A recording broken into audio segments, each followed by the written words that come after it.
Delhi dos Manipur na mayam mutaram na okchari. North Korea gi yama tamtiba rules amadi chatnabi kya amagi maramdadi mayam na soiden tabiram nagani. Adubu ngasigi video asida purakliba North Korea gi matang asimadi somna khanliba adudagi khajik khenaram gani haina khanjai. Raigyong Hotel asi North Korea gi oina khwaidigi wangwa building amani. Building asina meters chahunga kuntra fabo wangi. North Korea gi Pyongyang city gi hek mayai maktad leiba hotel amani. Pyramid ki design manba building asina hek nak keta leiba building kya amadi khanjinuna thamkre. Karigumba somna North Korea da chatlawadi soidina kilometers kya walingi digi building asi uba phangani. Haiba building asi tasengna wall gi khwaidigi wangwa hotel amadi North Korea gi flagship ama ohinbagi pandamda sakhi. Hotel asi gi construction asi ngasidagi chahi kuntra rongi mamangda saba hauki. Saba hauba chahi kharagi matungda building asina mapung mari phana atya sona wangna saba loisinki. Atubu hotel asida ngasi fawba guest amata lainitri. Decades kya digi haiba hotel asi punghang hangduna leire. Masibu karina oiriba jano amati manungda kamdauba jano. Mi amatana hotel asida leiba fanglaroitra. Asina chingba wahang kya amagi paukum video asibu loiba fawba yenglaga soidina khaklagani. Ngasigi video asi discount store Manipur na sponsor tawirakpani. Nungsijaraba viewers singi damakta giveaway contest amasu tawsiri. Haiba giveaway asida participate tawinaba araiba wahang amagi paukum PBU comment section da. Giveaway asi subscriber khaki oizagani. Hojik matamgi yamna chanaraba isana showroom da chattabida online gi kuthangda apamba brand gi firol slides shoes kya ama Manipur da natana mapalamda leiriba isilinau singna phawba order tawbasu yare. Discount store Manipur haiduna Google da type tawa matamda ahanba thorpa link aduda nabiraga somgi apamba brand gi potlam kya ama discounted price da fangbigani. Ngasi fawda North Korea gi hotel Rukyong asibu hotel of doom haiduna khangnari. Aikoina khangi North Korea gi media sing asi makoi gi government ki makhada yam strictly control tawduna thami hai. Maramaduna mafam asidagi reliable oiba information phangba haibasi kitang luri. Masigi achawa kudam oina thakarigi mamangda US ki soldier ama North Korea da cross tawsinduna changki. Matam maduda prithvi ki miyoi amatana soldier adugi maramda langla langjin amata khangma ngamkide. Adubu matam kharagi matungda North Korea na asumna phongdoki madudi US ki ill treatment aduna maram oiraga lanmi aduna North Korea da refugee oina leirege haina changjeraki hai. Adubu wafam asibu thajabu yari. North Korea asi malemgi atai lebak singa ipun pun daba yamna isolated oina leiba country amani. Asigumlaba North Korea gi dictatorial oiba regime asina maram oiraga government ki maram dasu kanamatana khangmangamde. Adubu North Korea asibu kamdauna mapan gi lebak singna ui haiba asini country asina yamna maru oina launariwa asi. North Korea gi capital city Pyongyang da makhoi gi government na masing thingamdraba monuments kya amasu saduna thamni.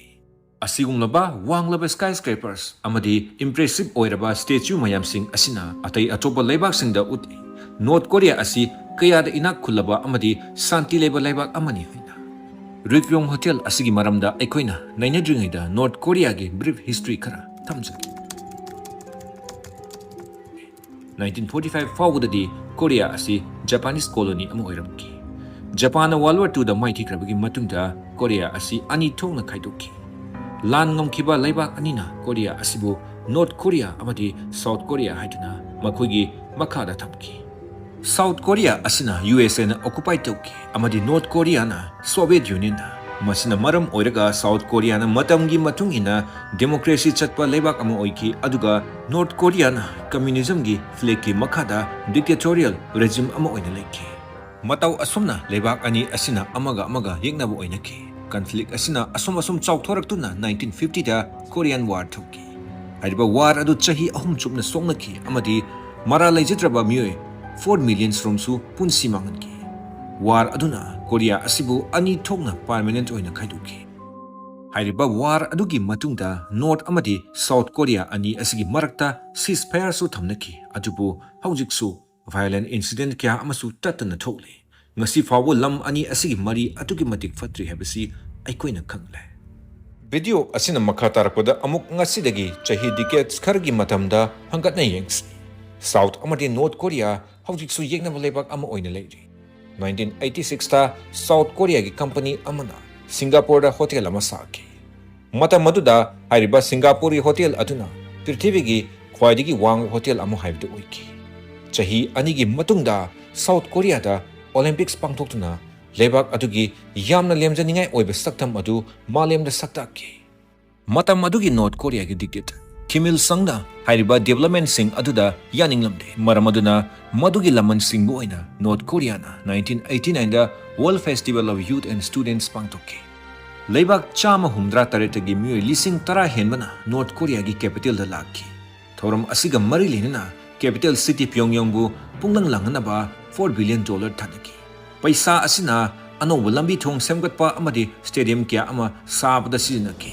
Amadi anoba hotel kya sabagi plan kya su tawki. Maram aduna South Korea gi hotel adudagi meters chamaga mari hena wangna saduna world gi khwaidagi wang hotel ama haibdu North Korea gi government na saba paunki. Aikoina compare tawbuda haiba hotel asina Eiffel Tower dagi su hena wangba helibani. Ryugyong hotel gi plan asidi yamna unique oiki. Building asigi design da 75 degrees da wing ahum yauri. Aduga wing ahum asina building asigi maton da punsili. Haiba building gi structure asidi pyramid natragana ching amadi rocket kumba design de sakibani. Hotel asigi apunba floor asi chamaga mga amadi ka lising ahum rom yauri. Aduga apunba sizinaba yaba area na 360,000 square meters oiki. Hotel asida makal kya gi sanafam amadi night club su yauri. Hotel asigi concept ki matonda restaurant mga gi space su yauri. Mapam asigi 360-degree panoramic view fangnabagi damakta hariba part asi rotate tawbusu yari. 1987 da North Korea na hariba hotel asi kongjel thuna saba hochinki. Masigi su mathakta chahi anigi matungda World Festival su pangthokadawribani. Amadi hariba hotel asibu nangnaba sananaba plan tawki. Yamathuna floor chamaga manga wangna saba phawdi loisinle. Adubu masimadi yamna clear oire madudi building adubu chahi anikak hatu saraga nangnaba sanga bhaibasi khajik thujan mali haibasi. Maram aduna World Festival aduda lakiba international guest mayam adu atopa hotel amada thamba taki. Hotel asibu hangdopugi matam adu 1992 da postpone tawbusu taki. Adubu 1991 da Soviet Union machet kaikiba aduna maram oirga Cold War su loisinma matam oiki. USSR na machet takibada North Korea gi khwaidagi maruoiba supporter ama mangkibaga chap manaki. Chahi amagi matungda hotel asigi awangba 200 meter fawdi saba loisinma ngamki. Haujikti hotel asigi naketa leba building singdagi khwaidagi wangwa building ama haibdu oire. Adubu hotel asibu saba loisinbagi mami adumadi yama thina wate. Hotel asigi ceremonial opening adudi ngasi fawwa tawkibasu leitri. Matam adu fawda hotel asi sabagi mamal asi chawrakna $750 million yauki. North Korea gi government ta paisa gi watpa leibna 1993 da hotel asi saba pungtok tokke. Masidagi chahi kya saba lepki amati saba loidriba hotel asi uraga lebak miyamna hek yengbuda mitna ba ma haibdu oinaki. Kanadraba posak amagumna hotel asina mapam aduda leiki amadi hotel asida thongnau ama phawu pande. Hotel asigi roof tana matam sangdagi sinadraba crane kyana kolin kaduna ta duna leiki. Tanja asida North Korea gi praja singdi leite lairana piktanki. Amukasu North Korea da economic crisis ama thokadabagi maya kaduna leiba matam suni. Ikui dina yama chawba chaktangba ama North Korea da thokke. Chana thaknabagi supply power outages amadi healthcare su kangkong pungchai chaki. Kim Jong Il su matam adugi anoba dictator oikiba matamni. Mahakna North Korea manungda thokliba awaba mayam adu malemgi atai atopa lebak singda utokpa su pamkiramde. Politics na maram oiraga atopa lam kyadagi pirakpa humanitarian aid kya adubu mahakna law haibasu yakiramde. Yamna charangnaraba matam aduwaida hotel Rugyongi photo adusu official photograph kyadagi law thokiram. Maram aduna mapam asiga marilina photo ama public to publish tawba matamdasu edit tawthulaga matungda thaduri. Hotel asigi construction asina chahi taraga marong leplurba matungda khanghaudana amu hotel asibu chemjinba hawrani. Orascom kauba Egyptian telecommunication group amana hotel asigi mapangi decoration amadi thongnawsing saba loisinbagi deal adu phamki. 2011 da Kim Jong Il sikirami amadi mahaki machanupa Kim Jong Un na amuk power pai lei. Chahi adumaktada thabak adumadi loisinba ngamki.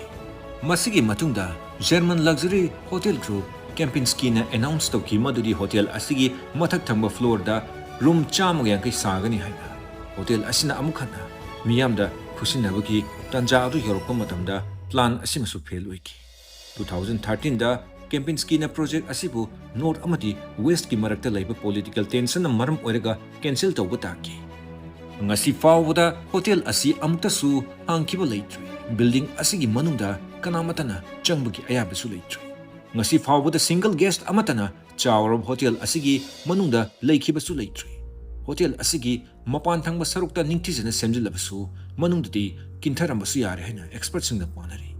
Akhang ahisingna masimasu suggest tawri madudi hotel asigi construction asisu yamna solid oiba nate haina.